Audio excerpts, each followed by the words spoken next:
പരീക്ഷയുടെ ചൂടിൽ നിന്നും കുട്ടികൾ അവധിക്കാലത്തിൻ്റെ ആഹ്ലാദത്തിലേക്ക്. മധ്യവേനൽ അവധിക്ക് തുടക്കമിട്ട് സംസ്ഥാനത്തെ സ്കൂളുകൾ അടച്ചു. കുട്ടികൾക്കും കലാകായിക പരിശീലനങ്ങൾക്കും ഒപ്പം അടുത്ത വർഷത്തേക്കുള്ള മുന്നൊരുക്കങ്ങളുടെയും തിരക്കിലേക്ക് നീങ്ങുകയാണ് കുട്ടികൾ. ഒരു അധ്യയന വർഷം കൂടി കടന്നു പോകുമ്പോൾ പരീക്ഷകളെല്ലാം എഴുതി പൂർത്തിയാക്കിയതിൻ്റെ സന്തോഷവുമായി അവധിക്കാലം ആഘോഷിക്കാൻ ഒരുങ്ങുകയാണ് വിദ്യാർത്ഥികൾ. ഒരു വർഷത്തെ പഠന തിരക്കുകൾ മാറ്റിവെച്ച് ഇനി അല്പം ആശ്വസിക്കാനും ആഹ്ലാദിക്കാനുമുള്ള ശ്രമത്തിലാണ് കുട്ടികൾ.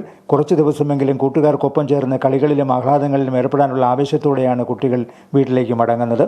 മാമ്പഴവും ചക്കപ്പഴവുമെല്ലാം സുലഭമാവുന്ന അവധിക്കാലവും കളിച്ചിരികളുമൊക്കെ മുൻകാലങ്ങളിലെ പോലെ ആസ്വദിക്കാൻ കുട്ടികൾക്ക് കഴിയുന്നില്ല എന്ന ആക്ഷേപവും പലരും പ്രകടിപ്പിക്കുന്നുണ്ട്.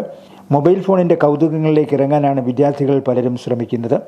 നാടകം, സംഗീതവും നൃത്തവും ഉപകരണ സംഗീതവുമെല്ലാം പഠിപ്പിക്കുന്ന ക്ലാസ്സുകൾ അവധിക്കാലത്ത് വ്യാപകമാണ്. ഒപ്പം ഗ്രാമറും അബാക്കസും തുടങ്ങിയവയെല്ലാം പഠിക്കാൻ അവസരവുമുണ്ട്.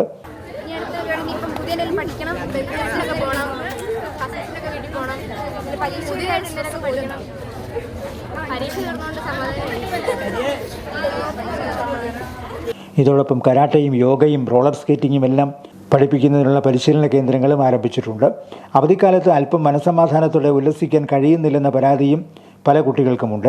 നിഷ്കളങ്കമായ സൗഹൃദങ്ങളോടെ അവധിക്കാലം ചെലവഴിക്കാൻ പലയിടത്തും സൗകര്യവുമില്ല. അതോടൊപ്പം കുട്ടികളെ പുറത്തുവിടാൻ പോലും രക്ഷിതാക്കൾ ഭയപ്പെടുന്ന സാഹചര്യവുമുണ്ട്. ലഹരിയുടെ വിൽപ്പനക്കാർ നാട്ടിൻപുറങ്ങളിൽ പോലും വ്യാപകമാവുന്നതും ആശങ്കയ്ക്കിടയാക്കുന്നുണ്ട്. എന്തുതന്നെയായാലും ജീവിതത്തിലെ ഏറ്റവും നല്ല ഒരു കാലഘട്ടത്തിൽ പരീക്ഷയുടെ തിരക്കുകൾ കഴിഞ്ഞ് ഒത്തുകൂടാനും സൗഹൃദം പങ്കുവയ്ക്കാനും ആർപ്പും ആരവവുമായി ക്രിക്കറ്റും ഫുട്ബോളുമെല്ലാം കളിക്കാനും കുട്ടികൾക്ക് അവസരം നൽകണമെന്നാണ് പല രക്ഷിതാക്കളും കരുതുന്നത്. എന്നാൽ ആഴ്ചകൾ മാത്രം നീളുന്ന ഈ സ്വാതന്ത്ര്യദിന ദിനങ്ങൾ ദുരുപയോഗപ്പെടുത്താതെ പുസ്തകങ്ങൾ വായിച്ചും കളികളിലേർപ്പെട്ടും അടുത്ത വർഷത്തേക്കുള്ള പരിശീലനങ്ങൾക്കായി സമയം കണ്ടെത്താനും വിവിധ സംഘടനകളും കൂട്ടായ്മകളുമെല്ലാം പരിപാടികളും സംഘടിപ്പിക്കുന്നുണ്ട്. ഈസ്റ്ററും വിഷുവും തിരഞ്ഞെടുപ്പുമെല്ലാം നാട്ടിൽ ആഘോഷമാകുമ്പോൾ കുട്ടികൾക്കും ഇത് ആഹ്ലാദത്തിൻ്റെ നാളുകളാണ്. Star vision news, Pala.